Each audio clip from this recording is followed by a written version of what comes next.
So, this one's gonna be again about cognitive behavioral therapy, and it is also going to be, I guess at least, the last episode featuring this particular article and also maybe not this particular topic. I might be going through something cognitive behavioral therapy related in the future as well, just because it is valuable, at my point of view at least.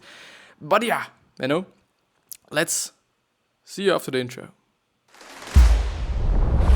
As always, as every single day, I'm just seeing if I'm a little bit too silent.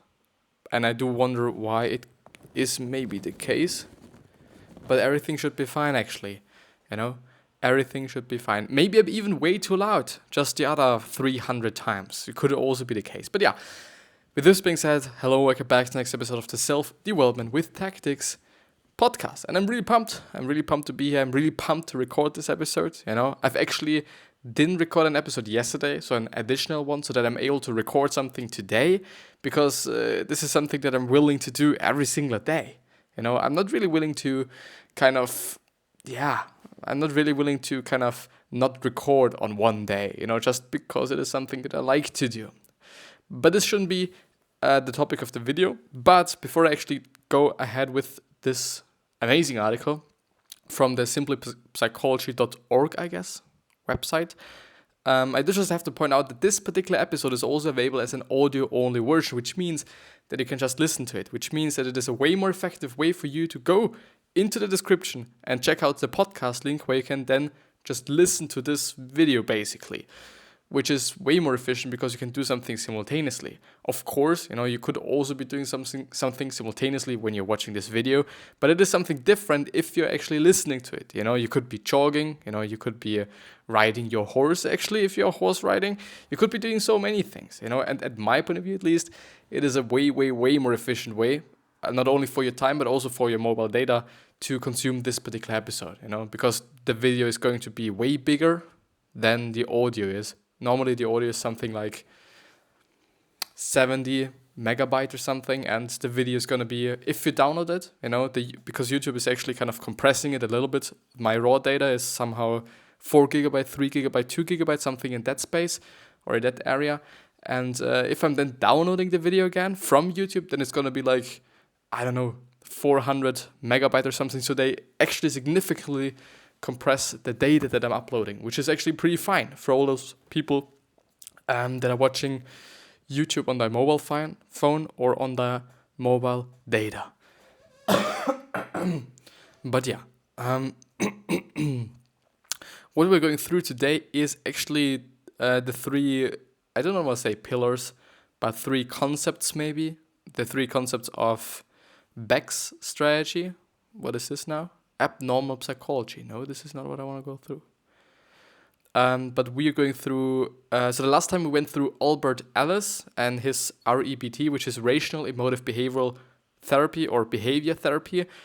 And now we're going through, I do just not remember what it is called, Aaron Beck and Cognitive Therapy. And at the end, there's also going to be a comparison between those two things. So they then just kind of evaluate what's the better one, what is used for what, and what should be used for what.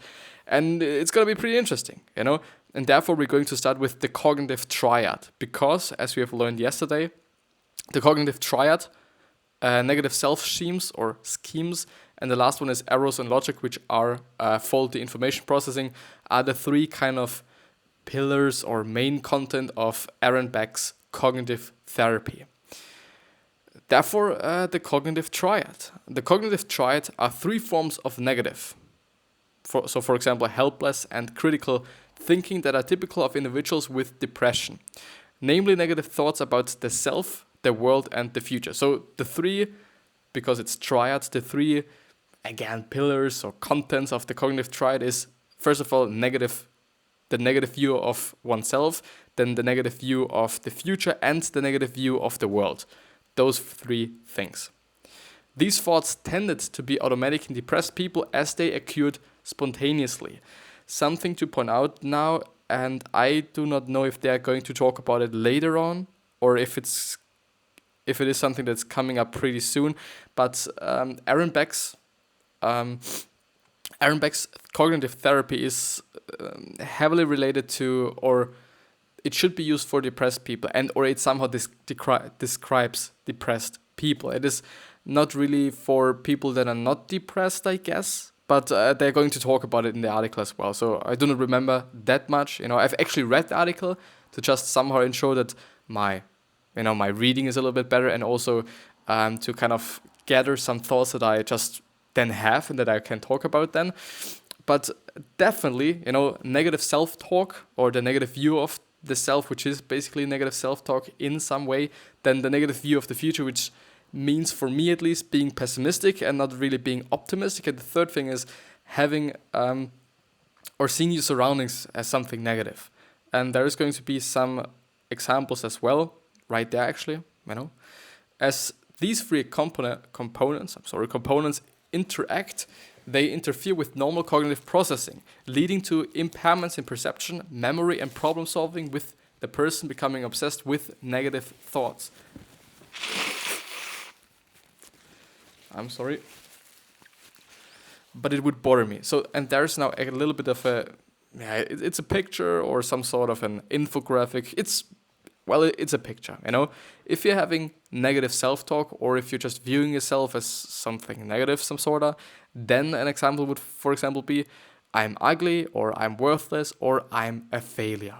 If you're seeing the world as something negative, then, or if you're just having a negative view of the world, then it might be, no one loves me.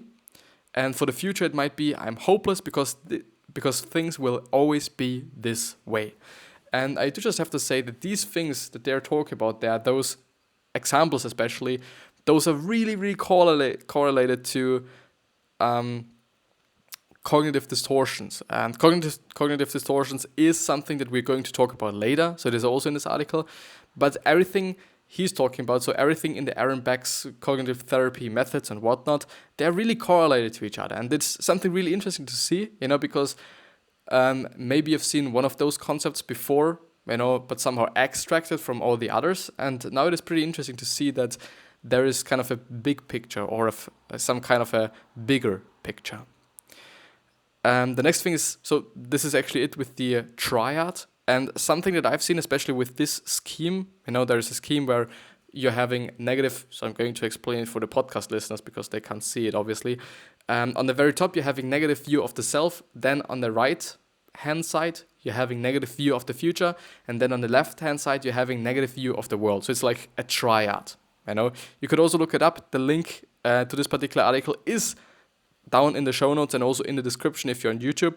So you could also look it up. It's somehow I would say in the middle. Yeah, it's basically in the middle of the whole article, so that you're able to find it a little bit quicker. But something that I just been thinking about then while I was reading it actually in the train, I thought, is it the case that it is like negative view of oneself leads to the negative view of the future, which then leads to the negative view of the world, and then again leads to a negative view of the self. So everything in the end, just as I'm having a look at this kind of way they present it, it somehow seems to be the case that everything is correlated, or everything can lead to one and another, which is really fucked up in the end, which is really, really fucked up in the end. Because, I don't know, let's say you're having just a negative view of oneself or of yourself, which is something that might be more common than... But yeah, the thing is, if somebody's actually thinking about oneself in a negative way, does that also mean that he or she is going to be relatively pessimistic, which means then having a negative view of the future? Is this something that is correlated? Is this something that will happen? So it's definitely going to happen, but is this something that you can say is the case? This would be interesting, This now would be quite interesting, at least for me. I don't know how you're feeling about it, but it is something interesting for me. So negative self schemes or schemes, I never know how to pronounce it actually.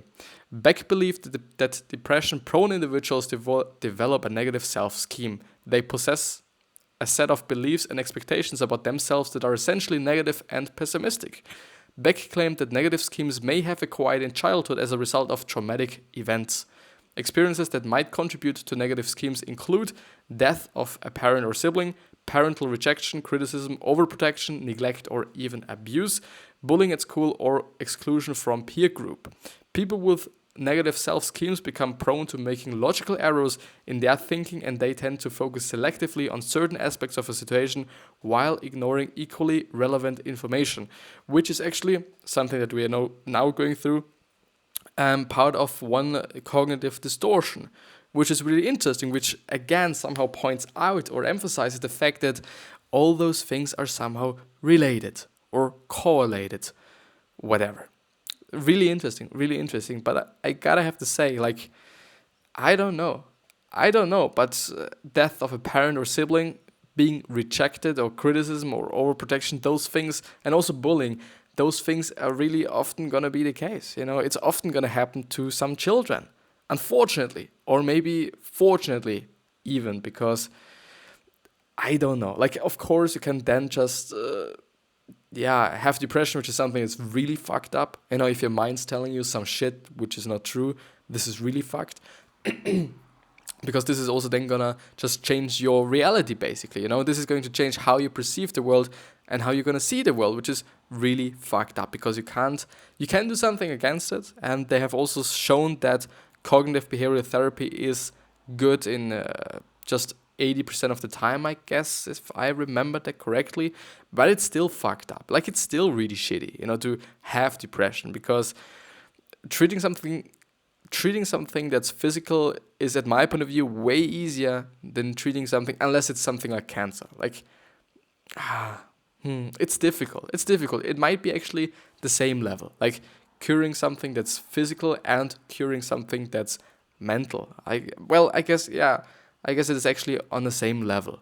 And but I still think that if you're having some mental issues, then I don't know. I somehow believe that if you're having some mental issues, it's gonna be harder than just, I don't know, breaking your arm.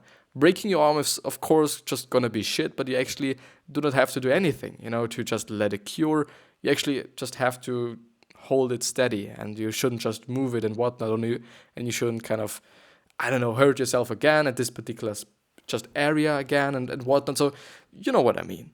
The thing is, some mental shit is really kind of difficult to cope with, especially also because it's such a thing in our society that if you're having some mental problems, that you're just, again, a piece of shit again, because people think like, okay, you're having mental issues, that's really bad. It's just people see it in a bad way, or they have a bad view on these things in society, which is something that's really fucked up. And this is something that people should be talking about, because everyone has mental issues in some point of their life, I guess, at least. Of course, some people will never have that, and I shouldn't also generalize that, but most people are going to have some issues with mental things, because somebody died, because of one of your parents died, one of your siblings died. Those things, they actually hit us. And it is what it is. It hits us as a car hits us. Some sort of, only in a negative way. And not negative way, but in a mental way. But definitely negative way. And so it is definitely something that we should be talking about way more in society, and in culture and whatnot. So I'm really looking forward to this changing, because this is something that definitely has to change. And I think it is actually on a pretty good way, to be honest. I guess it has been way severe. If you had some mental issues like 100 years ago, I guess then, everyone thought that you're a dumb motherfucker and whatnot, and they actually hurt you then physically. Like, one of my teachers actually told us a story in school. I think it was it last Friday or last Monday? Something like that. Like, it was last week, essentially. And she said that if people had mental issues, there was something specific, but I don't remember it. And then they actually used to just have a metal, I don't know what it's called. Like, it's something like let's say it's a metal stick, like metal, the material, and it's a stick. And they used to actually shove that into your fucking nose, into your brain, and then just twirl it around. They actually then basically destroyed your fucking brain, which in the end resulted into even being just then actually being dumb, and then actually having some mental issues through physical, just kind of, I don't know. Of course, it's not going to be good if you kind of hurt your brain, or if you're going to just mess up your brain completely. It's not going to be good. It's really not gonna be good. And this is something that they did, and it's something that's really fucked up because they thought, well, it is something that works. And the funny part about it is, which she also pointed out, is that this was a practice that was done by actually relatively intelligent or actually highly intelligent doctors. And they thought it is just working, because they believed this is the only way to cure some mental fucking illnesses. But it's not. Nowadays, obviously, which is something that's pretty nice, that we actually know way more about mental things nowadays than we knew just, I don't know, maybe 50 years ago, maybe even 20 years ago. But yeah, the next one is cognitive distortions. I've been talking about them and also thinking about them for quite a time right now, because I've actually reviewed them the first time, like, I don't know, half a year ago it must have been. But yeah, they're still pretty interesting. So Beck in 1967 identifies a number of illogical thinking processes, which are distortions of thought processes. These illogical thought patterns are self-defeating and can cause great anxiety or depression for the individual. The first one is the arbitrary interference. Yeah. Drawing conclusions on the basis of sufficient or irrelevant evidence. For example, thinking you are worthless because on an open-air concert you were going to see has been rained off. Which is something that might sound a little bit strange for you, but it's definitely... There are definitely cases where this was the case, actually. The second one is selective abstraction, focusing on a single aspect of a situation and ignoring others. For example, you feel responsible for your team losing a football match, even though you're just one of the players on the field. The problem with this, and the problem with me talking about this, is that some people might then think like, okay, I shouldn't actually kind of be responsible for anything that is happening to me. But the reality is that you should definitely be responsible for quite a lot of things. If you're unhappy, it is your responsibility. If you fucked up a test, it is your responsibility. If you've hurt somebody else, it is your responsibility. I would even say that actually being responsible for some things that you shouldn't be responsible for, if you're thinking in this kind of way, is also not even that bad, because if you are responsible, you're putting yourself into a state where you are able to change something, because if you're actually blaming somebody else, you have to actually wait until this person is changing something, until you can feel better again, or you can just be happy again, or you can just move on again, all those things, but if you say like, okay, I'm gonna blame myself, I am gonna be responsible for just what happened and whatnot, then it is only on you. You can change the whole situation then. And you can then change by yourself how you're feeling, how you're moving on, all those things. All those things and all these ways you might be depending on this other person if you're blaming this other person. Yeah, I've actually said that now in a nice way. Maybe I'm gonna clip that. Maybe. I don't know. The next one is magnification. Exaggerating the importance of undesirable events. For example, if you scrape a bit of paintwork on your car and therefore see yourself as a totally awful driver. Minimization. It's actually minimization or minimization.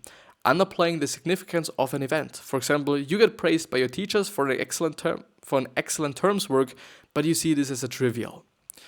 Overgeneralization, drawing a broad negative conclusion on the basis of a single significant event. For example, you get a D for an exam when you normally get straight A's, and you therefore think you're stupid. Personalization, attribute the negative feelings of others to yourself. For example, your teacher looks really cross when he comes into the room, so he must be cross with you. Which is total bullshit.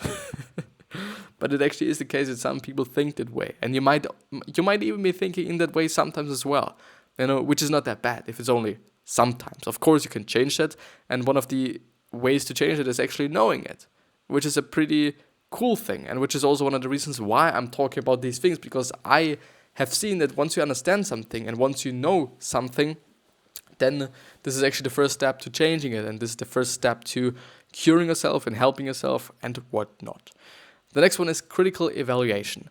Butler and Beck in 2000 reviewed 14 meta-analyses investigating the effectiveness of Beck's cognitive therapy and concluded that about 80% of adults benefited from the therapy. It was also found that the therapy was more successful than drug therapy and had a lower relapse rate, supporting the proposition that depression has a cognitive bias.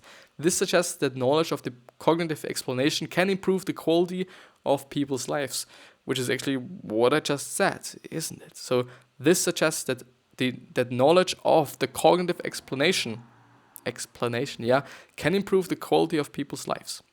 And now we're actually going through the difference between rebt, which is the rational, emotional, behavioral therapy. I don't fucking know. I've already forgot about it. Let's see. Rational, emotive, behavioral therapy, or behavior therapy. Well, it wasn't even that bad what I said. It wasn't even that bad. Even though I just read about it like a minute ago, I've already lost it. But yeah, the differences. Albert Ellis, which is actually kind of the founder or the scientist which was correlated or is correlated with rebt, views the therapist as a teacher and does not think that a warm personal relationship with a client is essential.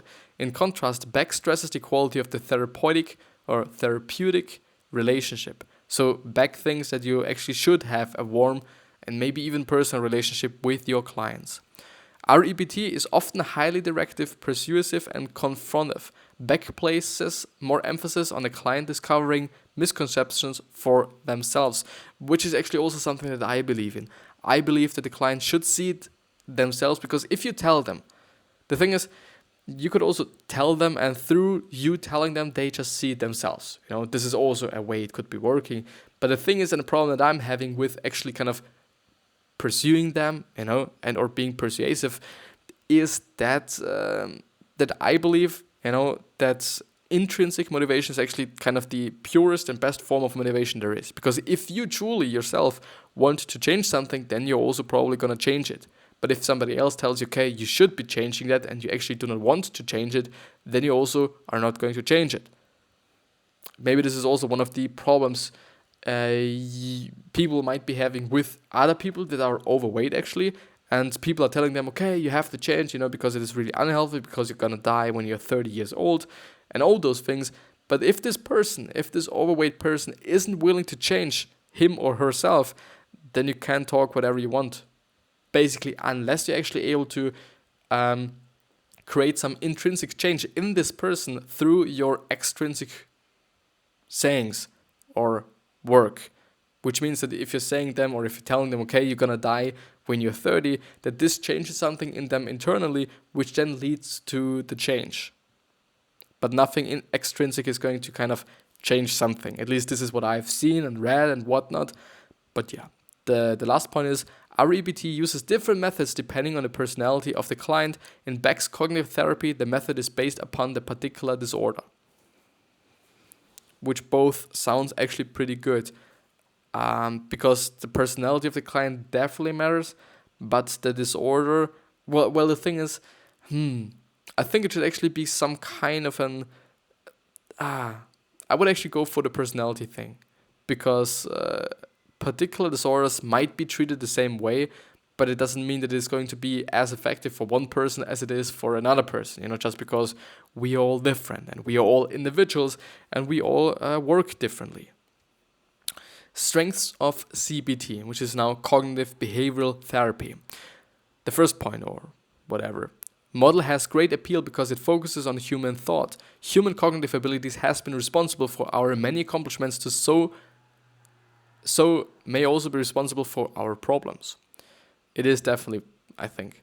Cognitive theories lend themselves to testing when experimental subjects are manipulated into adopting unpleasant assumptions or thought. They became more anxious and depressed.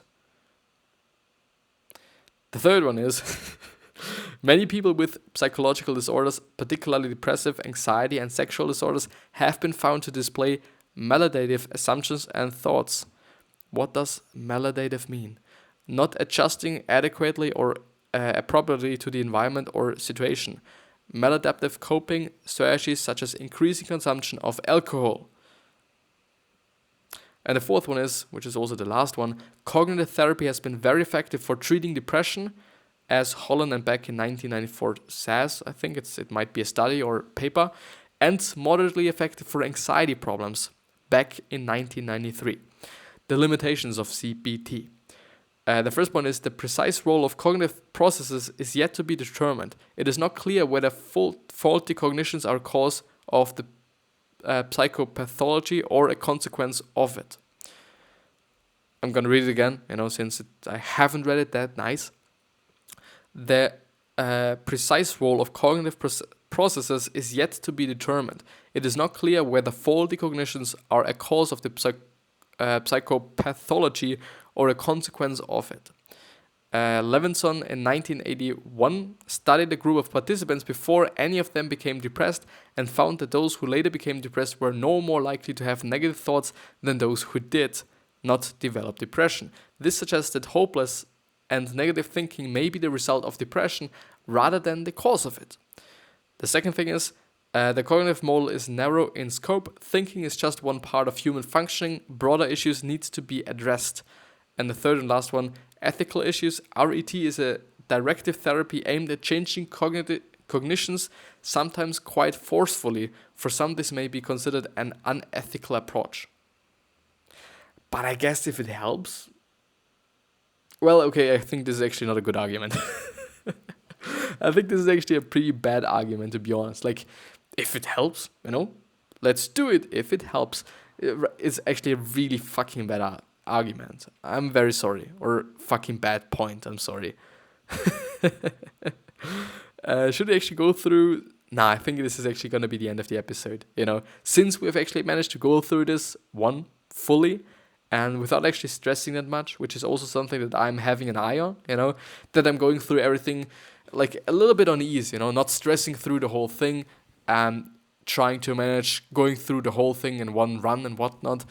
It's not going to make the episode particularly good. It's even going to make it a little bit worse since I'm just reading stressed out, I'm talking stressed out, and this then might be leading to not being as accurate and or as understandable in terms of a purely the audio. If you're listening to it and I'm just speaking like something and you can't understand me, then everything is fucked, Even though I was able to go through the whole article in one episode, still, if you're not able to hear me, it's fucked.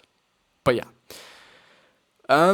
So therefore, this is going to be the end of the episode. I really have to thank you for going through this with me. It's been a pleasure. It's been a really great time, and it's been a really, really great article as well. And I'm really happy that I actually haven't forgotten about it, because I actually should have done this yesterday.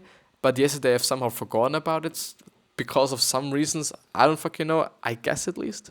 I think, yeah. But yeah, I wish you the best health, happiness, and also success. And I also hope that you're going to remind yourself how you're going to be remembered, which basically means your legacy, because we can totally change it, which means by, for example, being a nice person, then also being remembered as a nice person, which might be the case, but might also not be the case, because 7.7 billion people on this fucking planet won't love you. There's going to be 1 or 2 or 3 or 5 or 6 or maybe even 100 people that just dislike you by nature, or even hate you. 3 other questions that I hope that you're going to ask yourself are: why are you here? What are you trying to change? And what is bothering you the most? Since especially the last one might lead you to finding a business idea, but all of them 3 should really show you your purpose in life, which is something that's particularly important, as Viktor Frankl, for example, said in his book, or through his book actually, Man's Search for Meaning. But yeah, I wish you the best. Please subscribe to the podcast and please subscribe to the YouTube channel if you've liked it and if you do not want to miss out on any good information. I'm going to see you the next time. I at least hope. So therefore, just stay subscribed, then I'm going to see you the next time as well. Bye.